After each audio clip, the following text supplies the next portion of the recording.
মামা খিদে পেয়েছে। সকাল থেকে আপুকে বলছি, আপু কিচ্ছু দিচ্ছে না। ওনারা অবাক হয়ে যায়। খিদে পেয়েছে মানে? এইটুকু বাচ্চা না খেয়ে আছে, তাও আবার সকাল থেকে? বাইরে কান্নার আওয়াজ পেয়ে ঘর থেকে বেরিয়ে আসে মিহানের দাদা দাদি আর তার মেঝো চাচা আর চাচি। ওনারা সাইরার কথা শুনে আমতা আমতা করে বলে, আসলে রুটি শেষ হয়ে গিয়েছে তো, আমি আবার বানিয়ে দিচ্ছি, সমস্যা নেই। মিস্টার ইরহাম রেগে গিয়ে বললেন, বানিয়ে দিচ্ছেন মানে? এখন কি দুপুর হয়ে যাচ্ছে আর মেয়েগুলো সকাল থেকে না খাওয়া? আপনাদের আদৌ কি বিবেক বোধ আছে? আর আপনারা তো ওর দাদা দাদি, আপনারা দেখবেন না? মিহানের দাদি বলেন, আসলে খাওয়ার খেয়াল তো ওরাই রাখে, তাই আমি জানতাম না। সায়রা শোনা, আমার সাথে এসো, দাদি তোমাকে মুড়ির মোয়া দিচ্ছে। মিস্টার ইরহাম আরও রেগে গিয়ে বললেন, রাখেন আপনার মুড়ির মোয়া। ওরা এখনো খেয়ে পায়নি কেন সেটা বলেন। খুব তো মিলাদ বাড়ি থেকে মেয়ে দুটিকে দেখবেন বলে নিয়ে আসলেন, অনেক বড় বড় কথাও বললেন। এখন কই গেল আপনার সেই বড় বড় কথা? পুরোটা সময় মিহানের মামা চুপ ছিল। যা প্রতিবাদ করার সব মিস্টার ইরহামই করেছেন। হয়তো উনিও একই আতঙ্কে আছেন। ওনার আতঙ্ককে সত্যি করে দিয়ে মিহান বলে, মামা আমাদেরকে তোমাদের কাছে নিয়ে যাবে প্লিজ? মিহানের চাচা বলেন।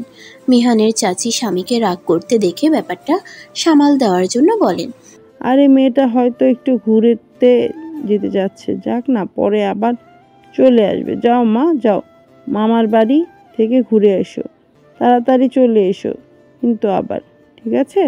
মিহান শুধু তার মামার হ্যাঁ বলার অপেক্ষায় আছে। ওনাকে চুপ থাকতে দেখে মিস্টার ইরহাম বলেন, কি ব্যাপার, আপনি কিছুই বলছেন না যে? মিহানের মামা জোর করে মুখে হাসি ফুটিয়ে আমতা আমতা করে বললেন। মিহান নিজের মামার কথা শুনে স্বস্তি বোধ করল, কিন্তু নিশ্চিত হতে পারলেন না মিস্টার ইরহাম। তিনি মিহানের মামার সাথে যেতে চাইলেন। মিহানও ভীষণ খুশি হলো। ওরা বের হওয়ার আগে মিহানের চাচি ওদের খেতে দিতে চাইলে মিস্টার ইরহাম নিষেধ করে দেন। উনি বলেন, মেয়েদেরকে নিয়ে যখন যেতে পারবো তখন খাওয়াতেও পারবো। নিজের নানু বাড়িতে বেশ হাসি খুশি ভাবেই আসে মিহান আর সাইরা। ভেবেছে এবার হয়তো তাদের মায়ের মতন তারা কাউকে পাবে। তাদের মামির উপর তাদের অনেক ভরসা। আর কেউ তাদের আদর না করলেও মামি তাদের ফিরাবে না। কিন্তু ওই ছোট বাচ্চা দুইটা কিভাবে জানবে যে তাদের মামি তাদের ঘরের ভিতর ঢুকারই সুযোগ করে দিবে না? ওরা আসতেই দূর থেকে ওদের দেখে ওদের মামি অকথ্য কুকথ্য ভাষায় গালিগালাজ শুরু করে। আরও একবার হতবিহ্বল হয়ে যায় মিহান। মিহানের মামা মুখ নিচু করে দাঁড়িয়ে আছে। মিস্টার ইরহাম শুধু তাকিয়ে দেখছে মানুষগুলোকে। কারো পরিবার কি কখনো এতটা স্বার্থপর হতে পারে? আপনি নিজের স্ত্রীকে বুঝিয়ে বললেন না কেন মিস্টার শাহিন? মিহানের মামা আবার আমতা আমতা করে বলতে লাগলেন। মিস্টার ইরহাম বাকি কথা বলার আগেই থামিয়ে দেন ওনাকে। তাচ্ছিল্য হেসে বলেন, আমি যতদূর জানি আপনি সেই চাকরি করে এত বড় বাড়ি বানিয়েছেন, নিজের ছেলে মেয়েকে বড় বড় স্কুলও পড়াচ্ছেন। সেই চাকরি আপনাকে আমার বন্ধু দিয়েছিল, তাই না? যে আপনাকে ঘর বানানোর সুযোগ করে দিল, সেও ঘরে তার মেয়েদের রাখতে চাচ্ছেন না আপনি। সত্যি মানুষ দিন দিন নিকৃষ্ট হয়ে যাচ্ছে, ঘৃণা হচ্ছে আমার মানুষ জাতির উপর। বলে দুই হাতে মিহান আর সাইরাকে নিয়ে গাড়িতে উঠে গেলেন তিনি। মিহান কিছু বলল না, কেঁদেই যাচ্ছে মেয়েটা। সাইরা বারবার চোখের পানি মুছিয়ে দিচ্ছে তার। সে জানে না তার আপুর কী হয়েছে, কিন্তু তার আপু কাঁদলে তারও ভীষণ কষ্ট হয় যে। মিস্টার ইরহাম গাড়ি দাঁড় করালেন। সামনের একটা বেকারি থেকে কিছু খাবার কিনে আনলেন মিহান আর সাইরার জন্য। সাইরা খাবার পেয়েই খেতে শুরু করে দেয়। মিহানকে দিলে মিহান খাবারটা নিয়ে হাতে ধরে থাকে। মিস্টার ইরহাম খেতে বললেও বলে, আঙ্কেল আমাদেরকে আমাদের বাড়িতে দিয়ে আসো, আমরা ওখানে থাকবো। মিস্টার ইরহাম বুঝলেন মিহানের মনের কথা। মেয়েটি হয়তো আবার কোনো ভয় পাচ্ছে কথা শোনার, হয়তো ভাবছে আবার কেউ অপমান করবে, আবার তাকে শুনতে হবে মা বাবা নেই, তাই তার কোনো মূল্য নেই। মিস্টার ইরহাম বললেন, বেশ, দিয়ে আসবো। আমাদের বাসায় 1 সপ্তাহ থাকো। তোমার ইয়াফি ভাইয়ার সাথে দেখা করো, তারপর না হয় বাড়ি যাবে কিনে সেটা ভাবো। ইয়াফি নামটা শুনেই মিহানের মনে পড়ল সে তার রাফি ভাইয়ার সাথে দেখা করেনি। এত কিছুর মাঝে ভাবাই হয়নি ওর কথা। মিহান আর কিছু বলল না। কেন জানি মনে হচ্ছে তার রাফি ভাইয়া যদি তার মাথায় একটু হাত বুলিয়ে দিত তাহলে এই মিহানের কষ্টটা অনেক কমে যেত। ওরা বাসে এসে পৌঁছালো। মিহানের ভয় হচ্ছিল হয়তো আরও কোনো কথা শুনতে হবে, কিন্তু ওর ধারণা ভুল প্রমাণ করে নিজের মায়ের মতন দুই মেয়েকে আগলে নিলেন মিসেস শাইলা। দুই মেয়ের গালগুলো আদরে ভরিয়ে দিয়ে বললেন, তোমরা আমার মেয়ে। আমার তো দুটো ছেলে, কোনো মেয়ে নেই। আজকে থেকে তোমরা আমার দুই মেয়ে। যাও মায়েরা, তোমরা শাহিনা আন্টির সাথে ওপরে যাও, ফ্রেশ হয়ে এসো। শাহিনা, মেয়েগুলোকে নিয়ে যাও। মিহান উপরে যাচ্ছে আর বারবার এদিক ওদিক তাকাচ্ছে। হয়তো খুঁজছে তার রাফি ভাইয়াকে, হয়তো ভাবছে এখনই দেখা হয়ে যাবে, কিন্তু না, ইয়াফি সায়ন কারোর সাথে দেখা হলো না তার। হতাশ হয়ে উপরে চলে গেল বোনকে নিয়ে। এদিকে মিস্টার ইরহাম আর মিসেস শিলা গল্প করছেন। তোমাকে একটা কথা বলার আছে শায়লা। উনি মুচকি হাসলেন, বললেন, তুমি যদি ভেবে থাকো মেয়ে দুইজনকে আনার কারণে আমি রাগ করেছি, তাহলে ভুল ভাবছো। ওরা আমার মেয়ে হয়ে সারা জীবন আমার কাছে থাকবে। আমি ওদের আমার কাছে রাখতে চাই, বিশ্বাস করো। ওদের কোনো অযত্ন করব না। আমার তো মেয়ের ভীষণ শখ ছিল। আল্লাহ হয়তো আমার সেই আশা পূরণ করে দিয়ে একটার পরিবর্তে দুটো মেয়ে এনে দিয়েছে। মিস্টার ইরহাম স্বস্তি বোধ করলেন। যদিও উনি জানতেন ওনার স্ত্রী যথেষ্ট ভালো মানুষ, তবুও নিজের চোখে যেভাবে কতগুলো নিকৃষ্ট মানুষ দেখে আসলেন, এরপর মানুষকে বোঝা বড্ড কঠিন হয়ে পড়েছে তার জন্য। আমি অন্য কথা বলতে চেয়েছিলাম। মিসেস শাইলা বললেন। বলো। মিস্টার ইরহাম একটু সময় নিয়ে বললেন, আমি মিহানের সাথে আমার ছেলে ইয়াফিনের বিয়ে দিতে চাই। মিসেস শাইলা প্রথমে চুপ থাকলেন। মিসেস শাইলার নীরবতা থেকে মিস্টার ইরহাম ধরে নিলেন হয়তো এইবারের সিদ্ধান্তে উনি নিজের স্ত্রীকে পাশে পাবেন না, ওনার সাহায্য মতামত কোনো কিছুই পাবেন না। কিন্তু মিস্টার ইরহামকে ভুল প্রমাণিত করে মুচকি হেসে মিসেস শাইলা বললেন, খুবই তো ভালো প্রস্তাব। মিয়ানের বাবা শেষ নিঃশ্বাস ত্যাগ করার আগে হাসপাতালে আমাদের বলে গিয়েছিল যেন আমরা ওনার মেয়েদের খেয়াল রাখি। হয়তো আমাদের বাসায় মেয়েদের সামনে ওরা থাকবে, কিন্তু পাড়া প্রতিবেশী কথায় মিহান বা সায়রা কেউ কখনো হালকা হলেও মন খারাপ করতে পারে। একটা কাজ করো, আমাদের ইয়াফি তো ভার্সিটিতে অ্যাডমিশন নিয়ে নিয়েছে। এখন থেকে তো আমাদের কাছেই থাকবে। আপাতত ওদের না হয় কাবিন করিয়ে রাখো। ওদের 18 বছর বয়স হলে ধুমধাম করে অনুষ্ঠান করে বিয়ে করিয়ে দিব।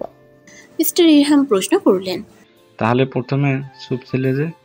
মিসেস শাইলা বললেন, আমার এমন কিছু ভাবনা ছিল মনে, কিন্তু তুমি সেটা এইভাবে বলে দিবে আমি ভাবিনি। আমাদের মতামতের মিল আছে, সেটা আরও একবার প্রমাণিত হয়ে গেল। কিন্তু সব তো হলেও এখন বুঝেছি আমাদের ভালোবাসার পরিমাণ এতটাই যে আমাদের চিন্তা শক্তিগুলোকেও তার প্রকাশ পায়। মিস্টার ইরহাম স্বস্তির নিঃশ্বাস ছাড়লেন। মনে মনে হাজার হাজার শুকরিয়া জানালেন আল্লাহকে। এত ভালো একজন জীবনসঙ্গী তার স্ত্রী হওয়ায় মনে মনে অনেক গর্ববোধ করলেন। সত্যি আল্লাহ সবার কাছেই তার জন্য উপযোগী জীবনসঙ্গী বেছে দেয়। পরের দিন চারদিকে তোড়জোড় চলতে লাগলো। কিছু মেয়ে সকালে এসে মিহানকে মেহেদি পরিয়ে দিয়ে গেল। সায়রাকে পরাতে চাইলে মিহান নিষেধ করে। সায়রা হাতে মেহেদি পরলে ওর অ্যালার্জি হয়, তাই ও সচরাচর প্যাকেটের মেহেদি পরে না। মেহেদি পরতে চাইলে ওকে অর্গানিকটা এনে দেওয়া হয়। বিকালে মিহানকে বউয়ের মতন সাজানো হয়। সায়রাকেও ইয়াফির মা রেডি করিয়ে দিয়েছে। সায়নও তার বাবার পিছু পিছু ঘুরে বেড়াচ্ছে। সায়ন বুঝতে পারছে না এরা সবাই এমন কেন করছে। আপুও মুচকি মুচকি হাসছে। অবশ্য সেটা দেখে সায়রার ভালোই লাগছে, কারণ আজকে অনেক দিন পর তার আপু হাসছে। কিন্তু কি হচ্ছে সেটা তো তাকে বলা উচিত নাকি? সে ছোট বলে তাকে কেউ কিছু জানাবে না? ক্লাস 5-এ পড়েও, মোটেও সে বাচ্চা না। সায়রা নিজের লেহেঙ্গাটা উঁচু করে সায়ন ভাইয়ার কাছে গেল। সায়ন পাঞ্জাবি পরছিল তখন। সায়রা কাছে গিয়ে গুঁতা দিয়ে বলল, আজকে কি হচ্ছে ভাইয়া? সায়ন একটু লম্বা হওয়ায় মাথা নিচু করে সায়রাকে দেখল, তারপর বলল, অনেক বড় একটা অনুষ্ঠান, তুই জেনে কি করবি রে? তোর আপু রেডি হয়েছি, মেয়েটাকে দেখতেই যেতে পারলাম না। এত ব্যস্ততার মাঝে আর যাওয়া হয়নি সারাদিন ওর কাছে। সায়রা মাথা দুলালো, মুখে বলল, হ্যাঁ আপু তো রেডি। সায়ন পাঞ্জাবি পরা শেষে আটু গেড়ে বসলো সায়রার সামনে, বলল, তোর আপু খুশি তো আমাদের এই সিদ্ধান্তে? সায়রা তো জানে না তার আপু খুশি কিনা। আপু তো শুধু হাসছে, কিন্তু মুখে তো বলেনি খুশি কিনা। জানি না ভাইয়া, আপু খালি হাসে। সাইরা কিছু বলল না, দাঁড়িয়ে গিয়ে বলল, তুই এখন যা, একটু পর অনুষ্ঠান শুরু হবে, তখন দেখিস। সাইরা কিছু না বলে বিছানায় গিয়ে বসে পড়ল, বলল, কোনো ঘর খালি নেই, আপুকেও অনেক আপুরা ঘিরে রেখেছে, আন্টিকেও খুঁজে পাচ্ছি না, আঙ্কেলও নেই, তাই তোমার ঘরটা খালি দেখে এখানে বসলাম, আমি এখানে থাকবো। সায়ন দীর্ঘ নিঃশ্বাস ফেলল। এই মেয়ে দুইটা আসলেই তার ঘরে হানা দেয়। সে কাউকে সহজে তার ঘরে ঢুকতে না দিলেও এই দুজনকে আটকাতে পারে না। ভাইয়ের ঘরে তো যেতে পারে না, কারণ ভাইয়া বিদেশে যাওয়ার আগে ওর ঘরে দরজা লক করে গিয়েছিল। শুধু ওদের মায়ের কাছে একটা চাবি আছে, মাঝে মাঝে পরিষ্কার করার জন্য, এই পর্যন্ত। নইলে ভিডিও কল দিয়েই চেক করে ওর ঘর বন্ধ আছে কিনা। সায়ন দরজার কাছে গিয়ে বলল, বাইরে সবাই ব্যস্ত, আমার ঘরে কেউ আসবে না। তোর আপু খুঁজলে আমি বলে দিব, ঘর থেকে বের হবি না, বসে বসে টিভি দেখবি, বুঝলি? সাইরা নিজের লেহেঙ্গাটা উপরে তুলে ধরে পা ছড়িয়ে বিছানায় বসে টিভি অন করতে করতে বলল, আচ্ছা। বিয়ের জন্য কনেকে ডাকা হলো। মিহান আজকে ভীষণ খুশি। সে জানে বিয়ে মানে একসাথে থাকা। বিয়ে এমন এক অদৃশ্য বেড়ি, যার থেকে কেউ কখনো পালিয়ে যেতে পারে না, একে অপরকে ছাড়তে পারে না। সেও তো চায় তার রাফির সাথে একসাথে সারা জীবন থাকতে। সে চায় তার রাফি ভাইয়া সবসময় তার সাথে ভালো করে কথা বলুক, তার সাথে গল্প করুক, তাকে চকলেট দিক, সুন্দর করে তাকে বুঝাক। গতকাল যখন তাকে তার আন্টি এসে জিজ্ঞাসা করলো সে ওর রাফি ভাইয়াকে বিয়ে করতে পারবে কিনা, তখন সে সাথে সাথে হ্যাঁ বলে দিয়েছিল। এইসব খারাপের মাঝে কিছু একটা তো ভালো হচ্ছে ভেবেই খুশি হচ্ছে মিহান। সবাই ওকে নিচে নিয়ে যাওয়ার পর লজ্জায় ও মুখ তুলে তাকায়নি। কাজে যখন ওকে কবুল বলতে বলে ও বিনা দ্বিধায় বলে দেয় 3 বার কবুল, কিন্তু যখন ইয়াফিকে বলতে বলা হয় ও তখন চুপ ছিল। মিহান সেই সময় অনেকদিন পর তার ইয়াফি ভাইয়াকে দেখেই তো আরও একবার প্রেমে পড়ে যায়। কি সুন্দর ছেলেটা, হলুদ ফর্সা গায়ের রং, শরীরের গড়নটাও পারফেক্ট পুরো, আবার গায়ে জড়ানো তার সাদা পাঞ্জাবি। ইস, এত সুন্দর ছেলেটা তার বর হবে, তার সাথে সারা জীবন থাকবে, সত্যিই কি ভাগ্য তার। প্রায় অনেকেই তাকে বলতো সে মোটা আর শ্যামলা বলে তাকে নাকি কোনো কুৎসিত দেখতে ছেলের সাথে বিয়ে দিল তো মিহান। তাদের সবার মুখের উপর ঝামা কষে অনেকক্ষণ পর কাজী কবুল বলতে বলার পর ইয়াফি দাঁতে দাঁত চেপে কবুল বলে। সবাই আলহামদুলিল্লাহ পড়ে ওঠে। মিহান বুঝতে পারে বিয়ে হয়ে গেছে। মিহানকে সবাই মিলে নিয়ে ইয়াফির ঘরে নিয়ে যায়। মিহান সবাই যেভাবে বলেছে সেভাবে মাথা ঢাকা দিয়ে চুপচাপ বসে আছে আর মুচকি মুচকি হাসছে। একটু পর তার রাফি ভাইয়া আসবে। সে এতদিনের জমানো সব কথা বলবে, আবার অভিমানও দেখাবে বিদেশে কেন গিয়েছে সেই জন্য। কিন্তু সেই মুহূর্তে কানে কিছু কথা ভেসে আসলো মিহানের। ইয়াফির গলা মনে হওয়ায় উঠে আসে দরজার কাছে মিহান। কারো কিছু হয়নি তো আবার? চিল্লাই কথা বলছে বলে মিহান দরজার কাছে গিয়ে স্পষ্ট শুনতে পায়, আমি ওই মেয়েকে কোনোদিনও মানব না, কোনোদিন ওর সাথে ঘর করব না, ভালো তো বাসবই না কোনোদিন। তার উপর ওই মেয়ে এই বাড়িতে থাকলে আমি চলে যাব এই বাড়ি থেকে। আর বাসর, মাই ফুট, দেখছি আমি বাসর কিভাবে করে ওই মেয়ে। সাথে সাথে স্তব্ধ হয়ে দাঁড়িয়ে যায় মিহান। তার ভালোবাসার মানুষও শেষ পর্যন্ত তাকে এভাবে প্রত্যাখ্যান করলো, শুধুমাত্র ওর মা বাবা নেই তাই। আচ্ছা, আজকে মা বাবা বেঁচে থাকলে কি এত কথা হতো? মিহান নিজেকে সামলে গায়ের গয়নাগুলো খুলে দ্রুত ওই ঘর ছেড়ে বেরিয়ে গেল। সাইরাকে খুঁজতে লাগলো। এক একটা রুম দেখতে দেখতে সায়নের ঘরে গিয়ে দেখলো সাইরা বিছানায় চুপ করে শুয়ে আছে। কাছে যেতেই বুঝলো মেয়েটা ঘুমিয়ে আছে। মিহান সাইরাকে ডাকলেও চোখ কসলাতে কসলাতে উঠে বলল, অনুষ্ঠান শেষ আপু? মিহান কিছু না বলে সাইরাকে টেনে নিচে নামলো, ওর সাথে আসতে বলল। সাইরাও চুপচাপ বিনা প্রশ্নে আপুর পিছু পিছু যেতে লাগলো। বাইরে ভীষণ বৃষ্টি হচ্ছে। মিহান নিজের শাড়ির আঁচল দিয়ে সাইরাকে ঢেকে দিল। নিজে ভিজতে ভিজতে একটা দোকানের সামনে গিয়ে আশ্রয় নিল। বোনকে নিয়ে কোথায় যাবে সেটাই এখন তার ভাবনা। হুট করে মনে হলো ভাবনার কথা। হ্যাঁ, এইদিকে কোথাও একটা ভাবনাদের বাসা। সমস্যা হচ্ছে ঝড় বৃষ্টির কারণে রাস্তাটা বোঝা যাচ্ছে না, তার উপর অন্ধকার আর সাথে রোড লাইটও অফ। দুজনই মেয়ে, এই রাতটা যে মেয়েদের জন্য ভীষণ ভয়ানক। সাইরা কোনো কথা বলছে না, শুধু দেখছে বৃষ্টির মাঝেও আপুর চোখ দিয়ে পানি পড়ছে। না, বৃষ্টির পানি না, চোখের পানি। তারা তো এখন আশ্রয়ে আছে, এখানে তো বৃষ্টি হচ্ছে না, তবুও আপুর চোখ দিয়ে পানি পড়ছে। আপু, তুমি কাঁদছো? মিহান নিজের চোখের পানিটা 2 হাত দিয়ে মুছে বলল। তোর ভাবনা আপুর বাড়িতে আজকে রাতটা থাকবো। সাইরা মাথা দোলালো।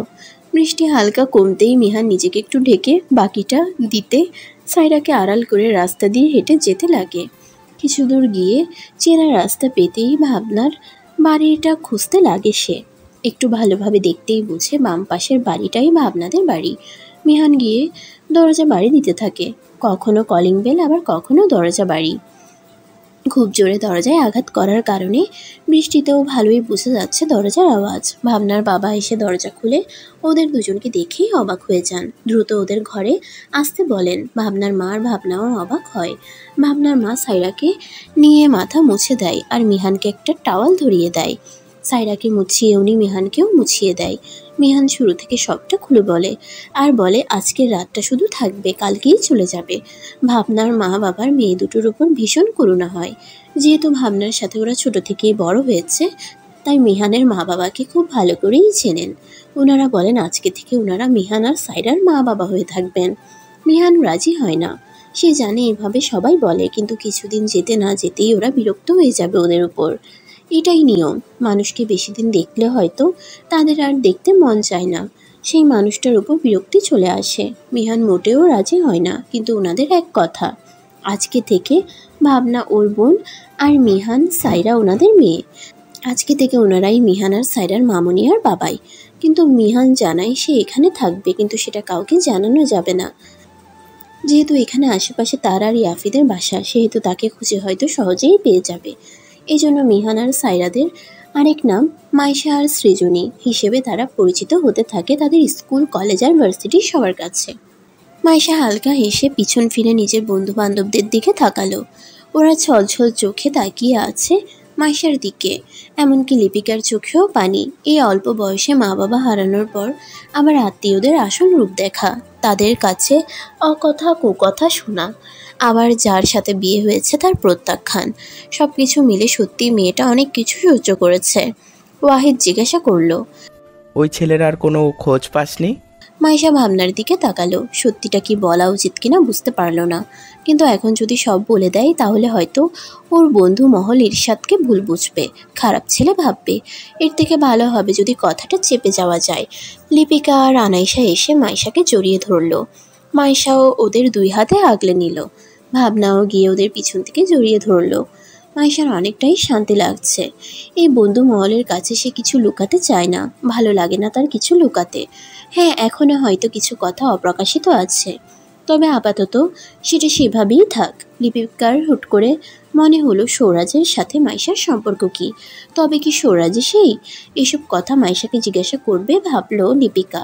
লিপিকা, ভাবনা, আনাইশা মাইশাকে ছাড়তেই লিপিকা কিছু জিজ্ঞাসা করবে, তার আগেই উদিত গিয়ে মাইশার হাত ধরে। মাইশা চমকে যায়। কি হচ্ছে কি উদিত, এত শক্ত করে আমার হাত কেন ধরলি?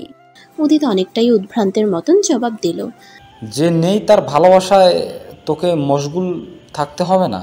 ভুলে যা ওই ছেলেকে, ভুলে যা তোর বিয়েকে। তুই এখনও অবিবাহিত, এইটা মাথায় ঢুকিয়ে নে। আমি তোর হাত এভাবে সারা জীবন শক্ত করে ধরবো, তুই চিন্তা করিস না। মাইশা নিজের হাত ছাড়ানোর চেষ্টা করছে। উদিতের চোখগুলো কেমন যেন লাল হয়ে গেছে। যে কেউ দেখলেই হয়তো বুঝতে পারবে উদিত এখন নিজের মধ্যে নেই। ভাবনা উদিতের হাত ছাড়ানোর চেষ্টা করতে করতে বলে, উদিত, মাইশাকে সময় দে, ওর হাত ছাড়। ওয়াহিদ তাই যেন আসে উদিতকে বলে, দেখ উদিত, এখন কিছু বলার সময় নয়। মাইশা বুঝলো না কি বলার কথা বলছে ওরা। আর উদিত এরকম অস্বাভাবিকভাবে রেগেই বা গেল কেন? উদিত কারো কোনো কথা না শুনে মাইশার হাত আরো শক্ত করে ধরে জবাব দিল, এখনই সময়। পরে ওই ছেলে এসে মাইশাকে দুটো ভালো কথা বলবে, মাইশা তো সব ভুলে যাবে। আমি চাই না ওই কুলাঙ্গার ছেলের কাছে ও আবার কোনোভাবেই ফিরে যাক। যে ওকে ভালোবাসে না ওর কাছে কেন যাবে ও? আমি ওকে ভালোবাসি, আজ থেকে নয়, পুরো 3টা বছর থেকে ওর সাথে থাকবো বলেই ভার্সিটিতে ভর্তি হয়েছি। আমি ওর সাথে এত ভালো বন্ধুত্ব গড়ে তুলেছি, সেটা আমি এক নিমিষেই কিভাবে ছাড়বো?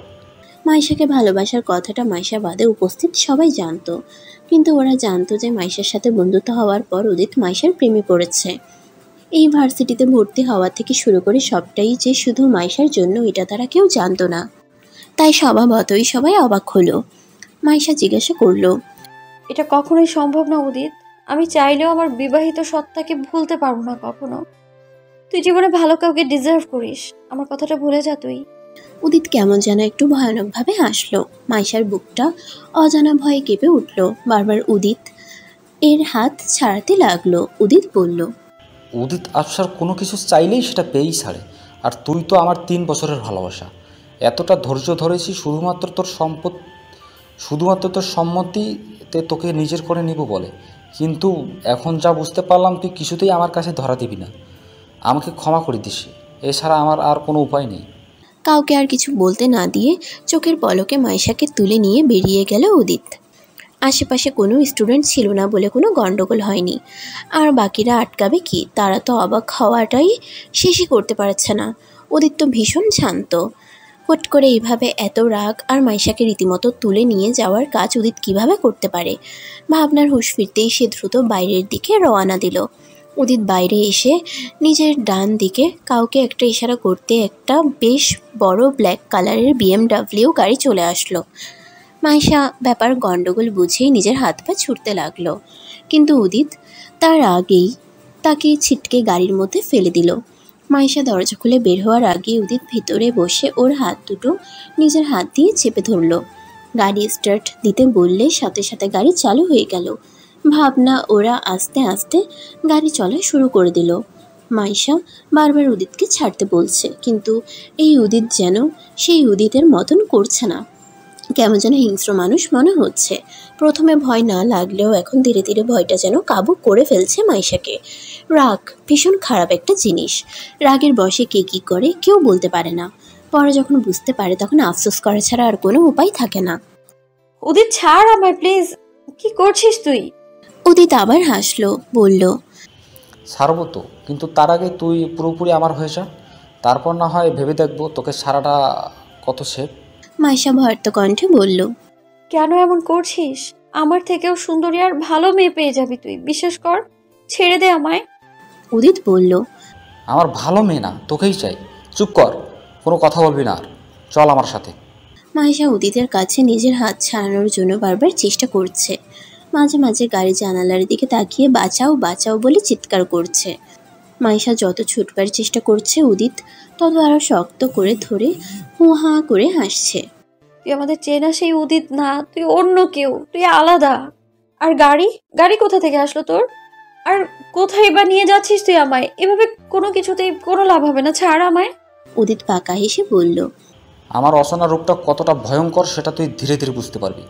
আপাতত আমার সাথে চল, আমরা নিজেদের সংসার গড়ে তুলব। কিছু দূর এসে গাড়ি থামলো এক নির্জন জায়গায়।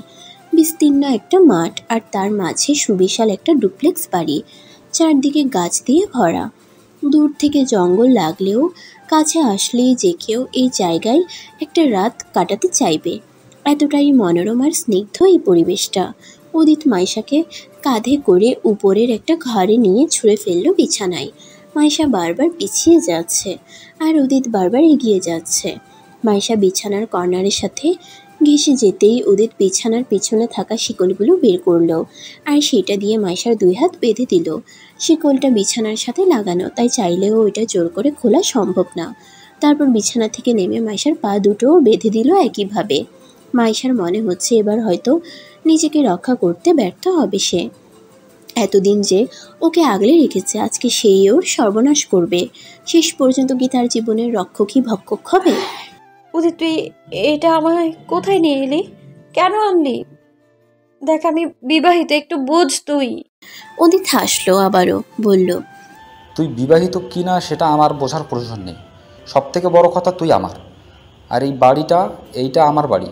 জানিস, আমার মা বাবা আমাকে একা এই বাড়িতে রেখে গিয়েছে। ওরা ভাবে আমি নাকি পাগল, ওরা ভাবে আমি নাকি আমার ছোটো ভাইকে হিংসা করি। হ্যাঁ, আমি ওকে কয়েকবার মেরেছি, কয়েকবার সিঁড়ি দিয়ে ফেলে দিয়ে দেওয়ার চেষ্টা করেছি, কিন্তু ও তো বেঁচে আছে, তাই না বল? ও তো মরে যায়নি, তাহলে কেন ওরা আমাকে ছোটো থেকে আলাদা করে দিল? মাঝে মাঝে মন চাইলেও দেখা করতে আসতো, আর নইলে একজন আয়া দিয়ে আমাকে থাকতে বলতো একা। ওরা বলে আমি নাকি পাগল। জানিস, আমাকে কয়েকবার মেন্টাল হাসপাতালে পাঠিয়েছিল। আমি ওদের দারোয়ান বা কর্মচারীগুলোকে খুন করে পালিয়ে এসেছি। যদি কেউ আমার সাথে জোর করতে আসে আমি তাকেও খুন করে দিই, কাউকে ছাড়ি না। আমি বিশ্বাস কর। তারপর মাইশা পাশে গিয়ে বসলো। মাইশা যতটা সম্ভব সরে যাচ্ছে। উদিত এগিয়ে গিয়ে ওকে জড়িয়ে ধরল। মাইশা শুধু হাত পা নাড়ছে। এখানে তার সত্যি কিছু করার নেই, কিন্তু নিজের উপর রাগ আর ঘৃণা হচ্ছে তার প্রচুর। সে তো বিবাহিত, এভাবে অন্য এক পুরুষ তাকে জড়িয়ে ধরছে ভাবলে তার নিজের উপর বিরক্ত লাগছে। উদিত, তুই এভাবে আমার জোর করতে পারিস না। আমি ভালোবাসি না তোকে, আমি আমার স্বামীকে ভালোবাসি। উদিত মাইশাকে ছেড়ে ওর গালগুলো চেপে ধরলো হাত দিয়ে, বলল, এই মুখে অন্য কাউকে ভালোবাসার কথা বললে তোর জিব্বা টেনে ছিঁড়ে দেবো। মাইশা শুধু জোরে জোরে নিঃশ্বাস নিচ্ছে, যতটা সম্ভব উদিতের ছোঁয়া থেকে দূরে পালাতে চাইছে। এই নোংরা ছোঁয়া তাকে কতটা অপবিত্র করে দিচ্ছে সেটা কি উদিত বুঝতে পারছে? উদিত মাইশার গাল থেকে হাত সরিয়ে একটা আঙ্গুল দিয়ে ওর গালে স্লাইড করতে করতে বলল, তোর এই শ্যামময়ী রূপে যেই দিন তোকে বৃষ্টিতে প্রথম ভিজতে দেখেছিলাম সেই দিনে ভেবে নিয়েছিলাম তোকে আমি নিজের করব। বিশ্বাস কর, কোনো কষ্ট পেতে দিব না তোকে। তুই শুধু আমার হয়ে যা, রাজি হয়ে যা আমাকে বিয়ে করতে প্লিজ। মাইশা রেগে বলল, তুই কি অবুঝ নাকি পাগল? কোনটা উদিত? কেন বুঝতে পারছিস না আমি বিবাহিত? উদিত চিৎকার করে বলল, না, তুই বিবাহিত নস, তবে হবি, আজকেই হবি। আমি হব তোর জামাই, কিছুক্ষণ অপেক্ষা কর, আমি আসছি। বলে উদিত দরজা লাগিয়ে বেরিয়ে গেল। মাইশা নিজেকে ছাড়ানোর ব্যর্থ চেষ্টা করতে লাগলো, কিন্তু লোহার শিকড়ের বেড়ি কি এত সহজে ভাঙা যায়? মাইশা হাঁপিয়ে গেল। মনে মনে নিজের পবিত্রতা রক্ষার জন্য আল্লাহর কাছে ভিক্ষা চাইল। সে খুব করে চাইল যেন কোনো একটা মিরাক্কেল হয়। এক রকমের জোড়াজড়ি করতে করতে ক্লান্ত হয়ে চোখ লেগে এসেছিল মাইশার। হঠাৎ মনে হলো তার গালে কেউ আলতো করে হাতের ছোঁয়া দিয়ে আদর করে দিচ্ছে। হালকা করে মাথা নাড়িয়ে মাইশা নিজের চোখ খুলে উদিতকে নিজের এত কাছে দেখে কিছুটা চমকে সরে গেল। উদিতের চোখগুলো ছলছল করে উঠল। মাইশার কেন জানি ঘৃণার বদলে বা রাগের বদলে উদিতের প্রতি মায়া লাগলো। ছেলেটা তো খারাপ না। মাইশা উদিতকে ভীষণ ভরসা করে। ভাবনা আর সে যদি একসাথে কোনো বিপদে পড়ে তাহলে মাইশা সবার আগে উদিতের কাছেই যায়। ওকেই মনে পড়ে সবার আগে। তবে ছেলেটা সত্যিই ভালো, কিন্তু মাইশা ওর কথা শোনা যতটা বুঝলো ছেলেটা অসুস্থ, মানসিকভাবেও ঠিক না। হয়তো একা থাকতে থাকতে ও এমন হিংস্র হয়ে গেছে। কিন্তু উদিত যা করছে স্বাভাবিক অবস্থায় করছে না। ওর কোনো ওষুধ আছে হয়তো, যেটা ওর এই স্বভাবটা কন্ট্রোল করে। কিন্তু উদিতকে কিভাবে জিজ্ঞাসা করবে? জিজ্ঞাসা করলে যদি আরও রেগে যায়। তোর খুব লেগেছে তাই না রে? তখন যে ধরছিলাম। মাইশা নিজের চোখ মুখ খিচে ধরে একটু সরে যাওয়ার চেষ্টা করে কোনো মতে বলল, উদিত, সরে যাওয়ার অস্বস্তি হচ্ছে। উদিত মাইশার বলার সাথে সাথে ছিটকে সরে গেল। মাইশার পায়ের কাছে এসে বসে বলল, আই এম সরি মাইশু, বিশ্বাস কর আমি যা করছি নিজের ইচ্ছে করছি না। আমার রাগ উঠে যায় কেন জানি। আমি আগে এমন করছিলাম বল? করিনি তো। আসলে আমার ওষুধটা তো আমি গতকাল রাতে খেতে ভুলে গেছি। ভাবনা যখন বলল তোর বিয়ের কথা, আমি সেই চিন্তায় কালকে আর কিছু ভাবতেই পারিনি। তাই আজকে আর রাগটাকে কন্ট্রোল করতে পারিনি। কিন্তু জানিস, আমাদের এই সিদ্ধান্তে সবাই আমাদের পাশে আছে। সবাই চায় আমাদের বিয়ে হোক। মাইশা অবাক হলো। সবাই চায় মানে কি বলছিস? উদিত হালকা হেসে দরজার কাছে গিয়ে কাউকে একটা আসতে বলল। মাইশা দরজার দিকে তাকিয়ে তাইজিন, ওয়াহিদ, লিপিকা আর আনাইশাকে ঢুকতে দেখে অবাক হয়ে গেল। শুধু ওরা না, ভাবনাও আছে ওদের সাথে। মাইশা অবাক হয়ে জিজ্ঞাসা করলো, তোরা এখানে কিন্তু কেন? সবাই একে অপরের দিকে তাকাতে লাগলো। ভাবনা আমতা আমতা করে বলল, আমরা তোর আর উদিতে বিয়ের সাক্ষী দিব তাই এসেছি। মাইশা দাঁত কিরমির করে চিল্লিয়ে বলল, সেটা আবার তুই গর্ব করে বলছিস? লজ্জা লাগে না তোর? তোরা সবাই সবটা শোনার পরও কেন উদিতকে না বুঝিয়ে আমাকে সাহায্য না করে উদিতের পাগলা মতো সাহায্য দিচ্ছিস? বুঝলাম না আমি আজব। লিপিকা বলল, দেখ মাইশু, উদিত তোকে অনেক ভালোবাসে। আমরা নিজেরা দেখেছি ওর ভালোবাসা। ওর ভালোবাসায় কোনো খাদ নেই। আর তুই যার আশায় বসে আছিস বা যার কথা ভেবে নিজেকে এখনও একা করে রেখেছিস, সে নিতান্তই একটা জঘন্য মানুষ। ওকে ভুলে গিয়ে উদিতকে গ্রহণ কর। উদিতই তোর জন্য পারফেক্ট। মাইশার রাগে নিজের মুখটা অন্যদিকে করলো। ওয়াহিদ বলল, উদিত, আমার মনে হয় আমাদের এখন শপিংয়ের বিষয়টা দেখা উচিত। টুকিটাকি আয়োজন তো করাই যায়।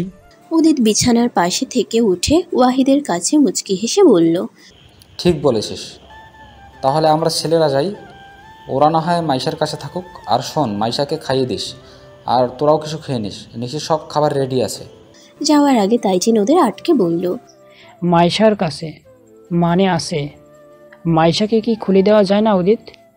এখন তো ভাবনা, আনিশা, নিপিকা আছে। উদিত ঘাড় ব্যাকা করে ভয়ঙ্করভাবে তাইজিনের দিকে তাকালো। তাইজিন একসাথে 2-3টা ঢোক গিলল। উদিতকে ভয়ঙ্কর লাগছে, ভীষণ ভয়ঙ্কর। একটু পর আবার নিজেকে স্বাভাবিক করে হাসি মুখে তাকালো মাইশার দিকে। বলল, বিশ্বাস করে ছেড়ে যাচ্ছি, কোথাও যাস না। তোরা তোরা কিন্তু খেয়াল রাখিস। মাইশা অন্য পাশেই তাকিয়ে আছে, কিছু বলছে না। ভাবনা, লিপিকা আর আনাইশা মাথা নাড়ালো। উদিত মাইশার কাছে গিয়ে মাইশার হাতের শিকল খুলে দিল। পায়ের শিকলে হাত দিতে যাবে তার আগে কিছু একটা ভেবে আটকে গেল। সোজা হয়ে দাঁড়িয়ে বলল,